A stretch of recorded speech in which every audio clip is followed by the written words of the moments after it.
I want to follow up on critical minerals. Minister Wagner, when you think about what happens next, we're talking about securing supply chains. There is still, though, a lot of concern that those deals, as Jared was mentioning, are going to get hijacked by the wrong actors, and the people of these countries will not actually benefit from their own resources. How do you ensure that doesn't happen in DRC?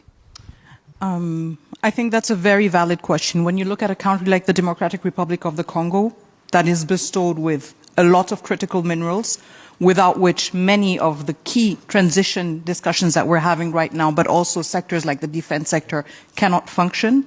And you look at the living conditions of a large part of the population, you do have to challenge the paradigm that we have been functioning under for decades.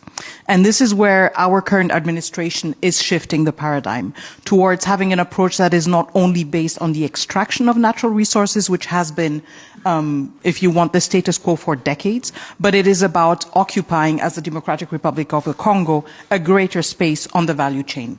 So not just being the point where natural resources like cobalt, like lithium are extracted, then disappear into the world markets, and then where the big decisions are taken, but actually occupying more space. That means transforming, having first levels of transformation in the DRC, investing in human capital, but also investing in a broader ecosystem, which means that when you do not focus only on extraction and you broaden the scope that you occupy, you focus on human capital, you invest in people, you invest in environment, you invest in communities, you also invest in infrastructure. We have the Lobito Corridor, which is one of the flagship projects binding together 3 countries of the sub-region, which is not just an infrastructure project. It is one that actually brings in connectivity and many other aspects. So I think this is where the administration and the vision of President Tshisekedi has been a radical step away from what has determined the extraction and the politics of natural resources in the DRC for many decades, shifting towards an approach that is more people-centered and an approach that seeks to occupy a greater space on the value chain, and which also means that the DRC then also has the ambition to be part of these conversations.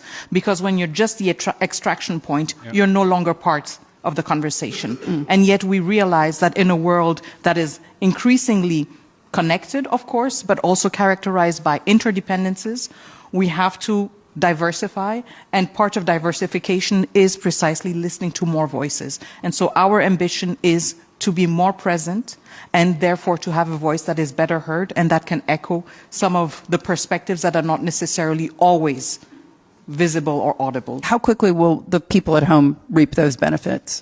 I think we're seeing, rapid changes and transformation in the landscape already.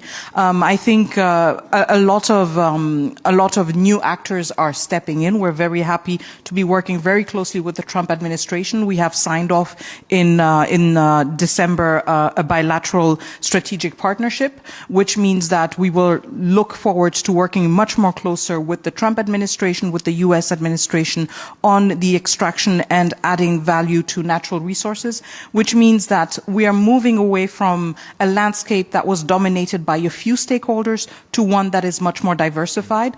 And it means that for us, the added value is having new partners join us in the DRC, means that we're bringing new principles, we're bringing new standards, and it means that we shift the landscape also, and we shift the thresholds and the conditions. And so our hope is that very rapidly we will have a trickle-down effect that will have repercussions on our communities, but also will help us influence the actors that are already on the ground to say we are raising the bar. And so it's not just about welcoming new stakeholders and new partners that come with other approaches and standards, but also using that as a leverage point to improve the general conditions with other partners that have been present for a longer time. So this is something we're working on very closely with the U.S. administration, but at the same time, when we have projects like the Lobito Corridor under the flagship of the EU Global Gateway Strategy, it also means that we're inviting stakeholders from the European Union that are occupying and that are playing a bigger role in the DRC. And so